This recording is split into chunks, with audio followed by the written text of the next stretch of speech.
আসসালামু আলাইকুম রহমতুল্লাহ। এনসিবির সদস্য সচিব আক্তার হুসাইন, মুখে বিশাল সুন্নতি দাড়ি, সবসময় পাঞ্জাবি পরে থাকেন। মনে হয় পীর ওলি আউলিয়া এর মতো ধার্মিক নীতিবান সৎ মানুষ বাংলাদেশের বুকে দ্বিতীয় আর কেউ নেই। মানে বিশাল আয়োজন, খুদের ক্ষীর, এরকম একটা অবস্থায় তাকে আমরা আজকে পেলাম। গতকালকের একটা টক শো দেখলাম। টক শোতে আমজনতা পার্টির তারেক রহমান, এই তারেক রহমানকে যে যাই বলেন আমার খুব ভালো লাগে। কারণ মানে সবাই মানে সত্যটা উন্মোচন করে, না কাউকে ছেড়ে কথা বলে না। সে আওয়ামী লীগের আমলেও আওয়ামী লীগের বিরুদ্ধে আচরণ করেছে, আওয়ামী লীগের লোকের সামনে স্লোগান দিয়েছে, মাইর খেয়েছে।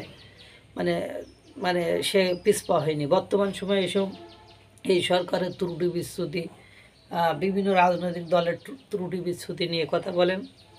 তারই ধারাবাহিকতায় গতকালকে এই মানে এনসিপির নেতা সদস্য সচিব আক্তারের মানে কুকীর্তি ফাঁস করে দিলেন আপনার তারেক রহমান, আমজনতা পার্টি তারেক রহমান।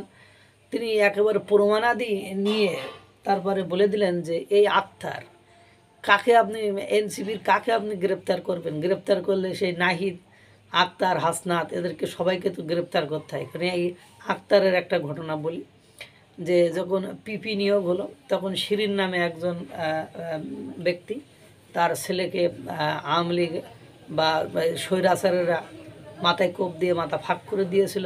পরবর্তীতে তাকে সিঙ্গাপুর, থাইল্যান্ডে পাঠিয়ে চিকিৎসা করে তার সুস্থ করে নিয়ে আসা হলো। পিপি যখন নিয়োগ হয় তখন আমরা আসিফ নজরুল স্যারের কাছে দাবি করলাম, কিন্তু তার আগেই এই আক্তার, এই শিরিন আপার নামটা কেটে দিয়েছিল।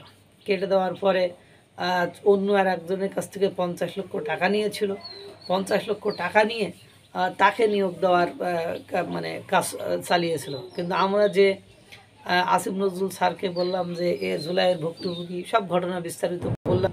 সব কিছু দেখে আসিফ নজরুল স্যার বিকল্প কোনো উপায় না পেয়ে শিরিন আপাকে নিয়োগ দিল। শিরিন আপাকে নিয়োগ দেওয়ার পরে আক্তার আবার মেসেজ পাঠাইছে যে আপা আপনার তো পিপিওর কাজ হয়ে গিয়েছে।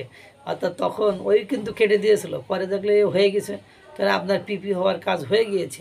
পরবর্তীতে যখন এ কথা বলল, আপনার পরবর্তীতে সে আবার এই মানে মানে আপনার এই শিরিন পিপির কাছে 50 লক্ষ টাকা দাবি করলো এবং তার লোককে পাঠালে শিরিন আপু আপনার পিপি শিরিন তাকে 1 লক্ষ টাকা দিল। এতে রেগে যে বলছে যেরকম আপনার পিপি বানাইতে পারি ওরকম আবার পিপি থেকে কিভাবে সরাইতে হয় বা নাম কেটে দিতে হয় সেটাও কিন্তু আমরা জানি।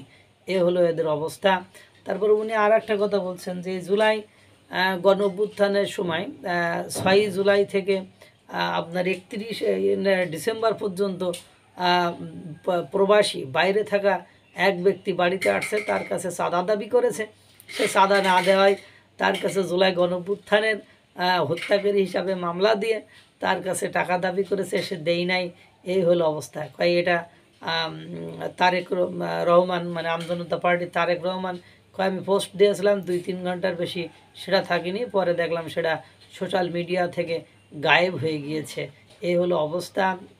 এই যদি হয় এনসিপির পীর ওলি আওলাদের অবস্থা, যারা মানে নুন আনতে পান্তা ফুরাইতো তারা এখন ফুলে ফেপে তাল গাছ, কলা গাছ, আম গাছ, কাঁঠাল গাছ হয়ে যাচ্ছে তাদের চরিত্র। এটাই হলো দেশ, এটাই চলছে। এরাই সংস্কার, এরাই মানে সংবিধান পরিবর্তন, এরাই গণভোট, এরাই আরও কত কিছু চাই। আল্লাহ তাআলা সকলকে একটু বোঝার সক্ষমতা দান করুক। এদের ডাকে অবশ্যই এখন গরু ছাগলও রাস্তায় আসে না, কারণ বুঝতে পেরেছে এদের চরিত্র কি। আসসালামু আলাইকুম ওয়া রাহমাতুল্লাহ।